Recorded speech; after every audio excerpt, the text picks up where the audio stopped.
はい、哲也です。今日はね、リズ・チェイニー、ナンシー・ペロシと協力タッグというテーマでお話してみたいと思います。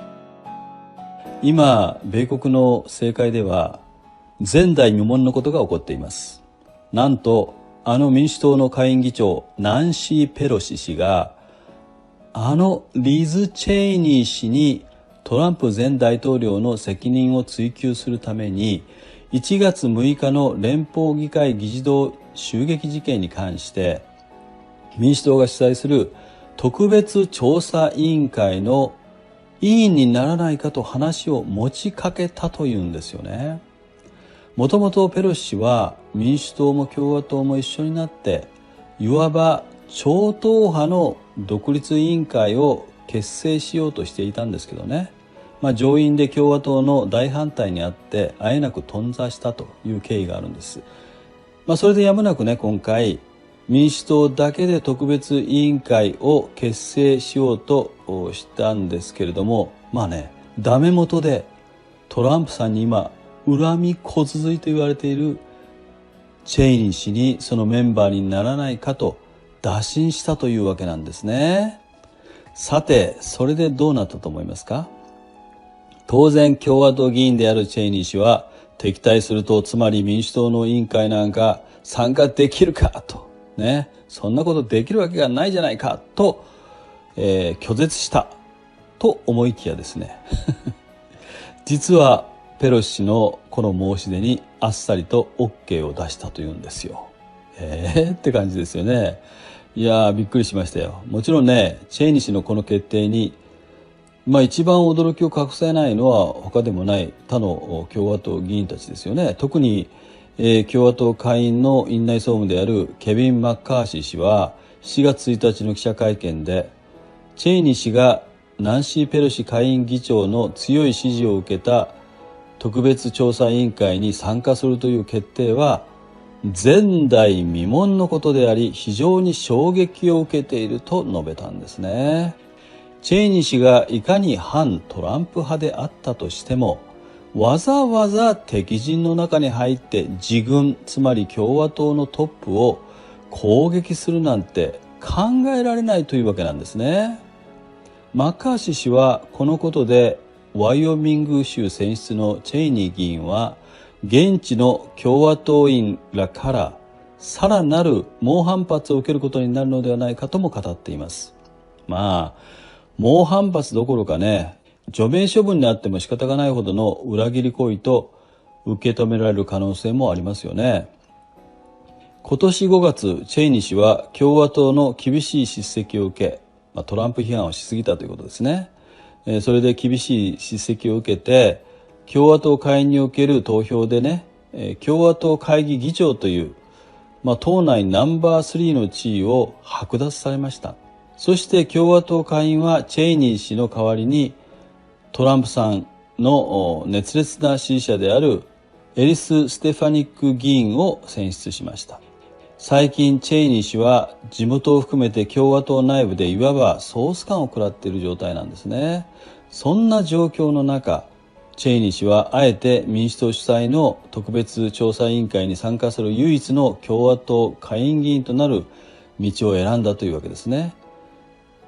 チェイニー氏は6月30日に特別委員会の設立に賛成票を投じた2人の共和党議員の1人なんですね。つまり特別調査委員会を設立するかどうかで、これ下院でですね、投票が行われたっていうんですね。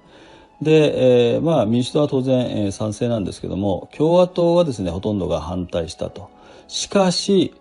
リズ・チェイニー氏ともう一人の共和党議員が賛成したというんですね。ではそのもう一人の議員は誰だと思いますか？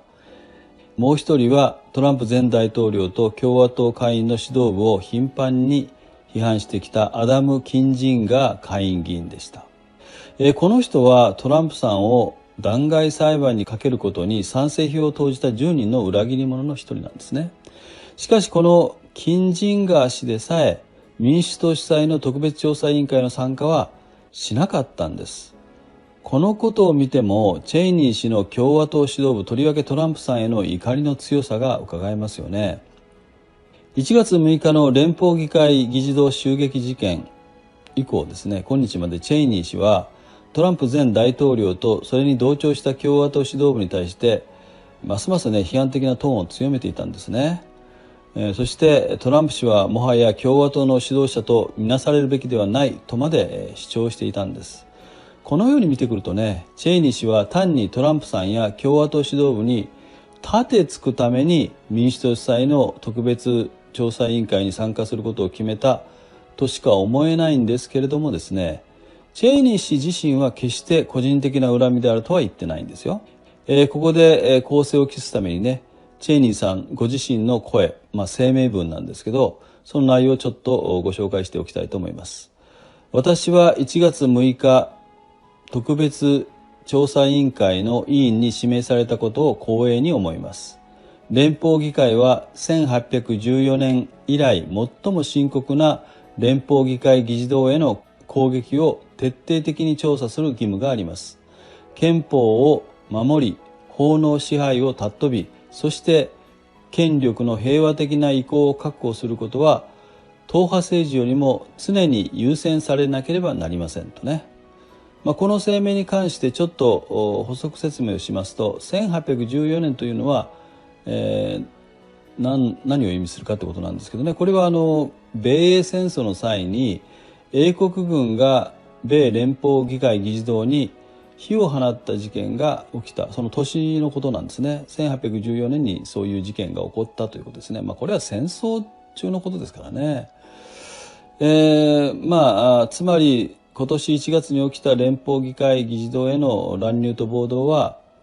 戦争行為に匹敵する大事件だというわけですね。ただし共和党は1月6日の事件に関する独立調査委員会の設立には反対の立場を貫きました。なぜなら問題の本質は議事堂襲撃事件だけにあるのではなく、むしろ政治と暴動の問題にあるというわけだから、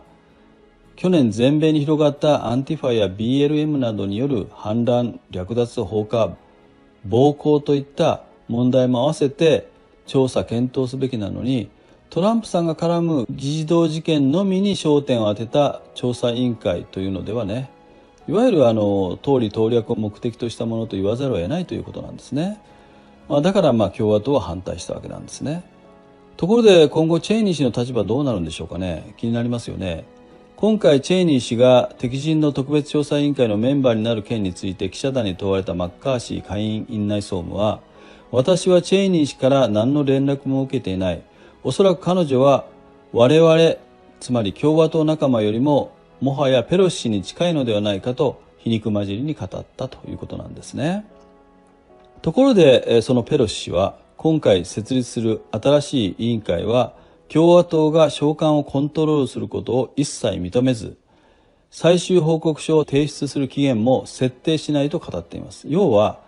期限など設けず徹底的にやれというわけですね。このように今米政界ではトランプさんを攻撃することにおいては一切手段を選ばない、積年の仇であるペロシ氏の執念に、おそらくね、同じくトランプさんに恨み骨髄のチェイニー氏の怨念が重なり、実におどろおどろしい特別調査委員会が立ち上がろうとしています。そしてこれは僕のうがった見方か曲がった見方か分かりませんけれども、今回の特別調査委員会設立の目的は純粋な事件調査というよりも、トランプさんの勢いを削ぐという意味で来年の中間選挙への影響を念頭に置いたもののような気もします。こうした流れからするとチェイニー氏は共和党敗北に手を貸すことになり、今後共和党議員として存続できるのかどうか怪しくなってきますよね。もしかしたらチェイニー氏は今後共和党から村八分の状態になり、来年の中間選挙ではなんと共和党からではなく民主党から出馬するなんてことも絶対ないと言い切れるんでしょうかね。これは考えすぎかもしれませんけどもねいずれにしても今後来年の中間選挙に向けて米政界はますます混沌としてきそうですね。あなたはどうお考えでしょうか。ではまた。Good luck。 目覚めよ日本人。今回のようなお話に興味のある方はぜひチャンネル登録をよろしくお願いします。